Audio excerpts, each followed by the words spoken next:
सुलह हुदैबिया के बाद आखिरकार मुसलमानों ने अपनी अटेंशन यहूदियों की तरफ की, क्योंकि यहूदी हर टाइम मुसलमानों के खिलाफ कोई ना कोई साजिश जरूर कर रहे होते हैं। खंदक की लड़ाई भी इन्हीं यहूदियों ने शुरू कराई थी। हुदैबिया से पहले इन पर हमला करना इम्पॉसिबल था, क्योंकि अगर मुसलमान इन पर हमला करने का सोचते तो मक्का वाले मुसलमानों पर हमला कर सकते थे। हुदैबिया की एग्रीमेंट के बाद मक्का वालों से 10 साल तक कोई लड़ाई नहीं होनी थी, तो यहूदियों से जान छुड़ाने का ये बेस्ट टाइम था।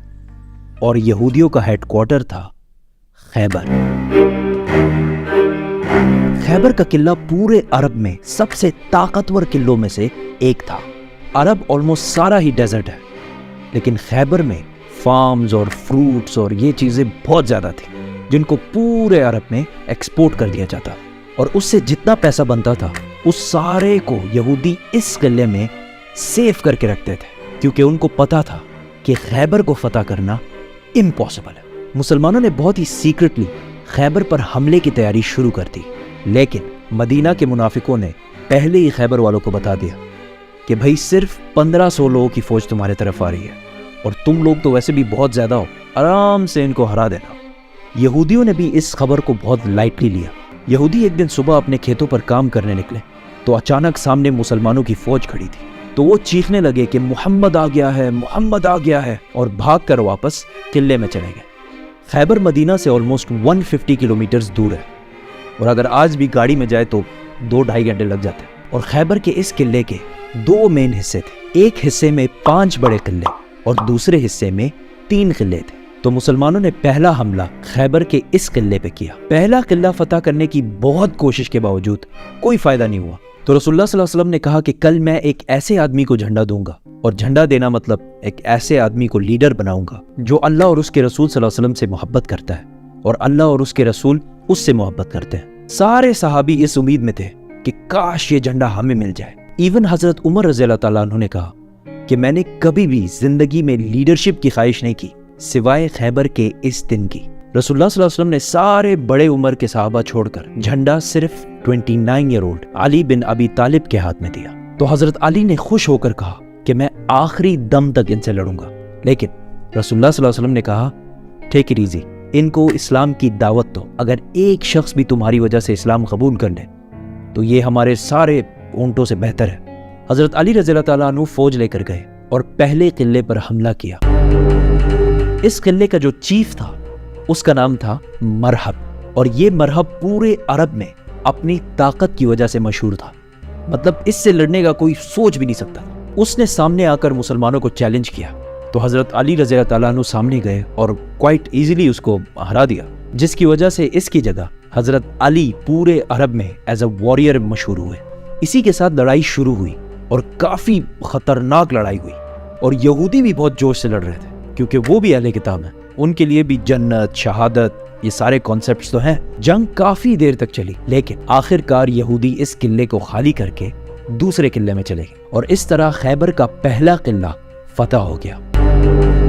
3 दिन तक मुसलमान इस दूसरे किले को फतह नहीं कर सके, क्योंकि अगेन यहूदियों ने बहुत सख्त लड़ाई की, बट आखिर वो ये किला भी छोड़कर 3rd किले की तरफ भाग गए। तीसरा किला भी बहुत दिनों तक फतह नहीं हो सका, और मुसलमान हैरान थे कि हमने तो इनके सारे खाने पीने के रास्ते बंद कर दिए, फिर भी ये बाहर आके लड़ क्यों नहीं रहे। कि एक दिन एक यहूदी जासूस जो मुसलमानों के लिए जासूसी करता था, उसने आके बताया कि खैबर के ये किले बहुत पुराने हैं और यहूदियों ने इन किलों के नीचे सीक्रेट रास्ते बनाए हुए हैं, और इन रास्तों को यूज करके वो इस जगह से पानी किले के अंदर ला रहे हैं। तो मुसलमानों ने जाके वो रास्ता बंद कर दिया, और कुछ ही देर बाद यहूदी किले से बाहर निकल गए और मुसलमानों से लड़ने लगे। और जो भी सहाबा से आकर सामने लड़ता है तो उनके साथ क्या होता है।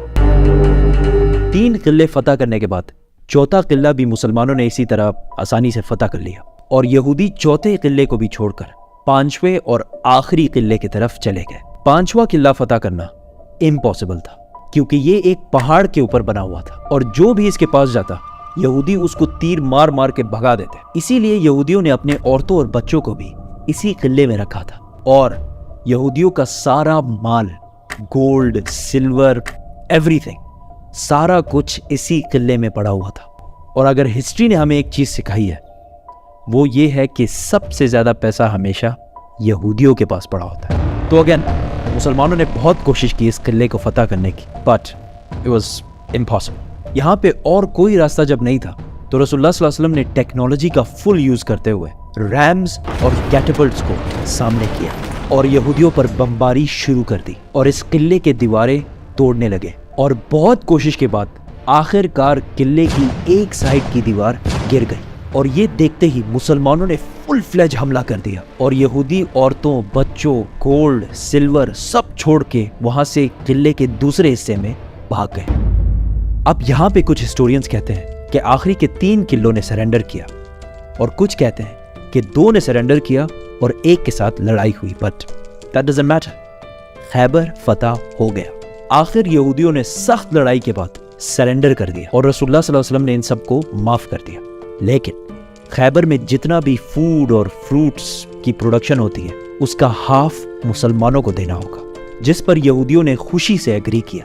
خیبر سے مسلمانوں کو اتنا گولڈ اور اتنا پیسہ ملا کہ ایسا ہو کہ آج پاکستان میں اچانک تیل ڈسکور ہو جائے اور سارا کچھ بدل جائے۔ ایون حضرت عمر رضی اللہ تعالیٰ عنہ نے کہا کہ ہجرت کے 7 سال بعد پہلی بار خیبر میں ہم نے پیٹ بھر کر کھانا کھایا۔ جو مسلمان مکہ سے ہجرت کر کے مدینہ آئے تھے ان سب نے اپنے مدینہ کے بھائیوں کو پیسے واپس کر دیے۔ خیبر کی اس جیت نے مسلمانوں کو ایک غریب کمیونٹی سے عرب کی سب سے پاورفل اور رچ کمیونٹیز میں سے بنا دیا۔ اب یہاں پہ ایک کوشچن ہے، عرب میں اتنے یہودی آئے کہاں سے؟ اور مکہ میں تو ایک بھی یہودی نہیں تھا، سارے یہودی مدینہ اور اس کے سائڈ میں کیوں رہتے تھے؟ یہ 1000 سال پرانی کہانی ہے۔ سبسکرائب۔